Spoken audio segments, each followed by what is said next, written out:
नये असं आवाहन उत्तराखंड सरकारनं केलं आहे। हवामान।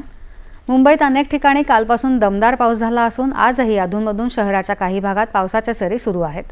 काल सकाळी 6 वाजल्यापासून 24 तासात झालेल्या पावसामुळे मुंबईला पाणीपुरवठा करणाऱ्या 7 जलाशयांच्या साठ्यात वाढ होऊन तो 54% वर गेला आहे। ठाणे जिल्ह्यातही अधूनमधून पाऊस सुरू आहे, तर सिंधुदुर्ग जिल्ह्यात आज सरासरी 12.92 मिलीमीटर पावसाची नोंद झाली आहे। कोल्हापूर जिल्ह्यात पावसाचा जोर कायम असून प्रमुख धरणाच्या पाणीसाठ्यात आणखी वाढ झाली आहे।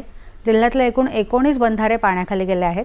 शहरातल्या पंचगंगा नदीवरील शिंगणापूर, राजाराम, सुर्वे, रुई, इचलकरंजी, तेरवळ, शिरोळ आणि कासारी नदीवरील बाजारभोगाव, काटे आदी बंधारे पाण्याखाली गेले आहेत। राधानगरी धरणाच्या जलाशयात 70% पाणीसाठा झाला आहे।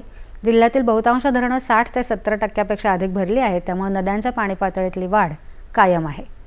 मुंबई आणि रायगड जिल्ह्यांना आज ऑरेंज अलर्ट देण्यात आला आहे। येत्या 24 तासात कोकण, मध्य महाराष्ट्र आणि विदर्भात काही ठिकाणी मुसळधार पावसाची शक्यता हवामान विभागानं वर्तवली आहे। दरम्यान राज्यात आठवडाभर पाऊस कायम राहण्याचा अंदाज हवामान विभागानं वर्तवला आहे। शेवटी ठळक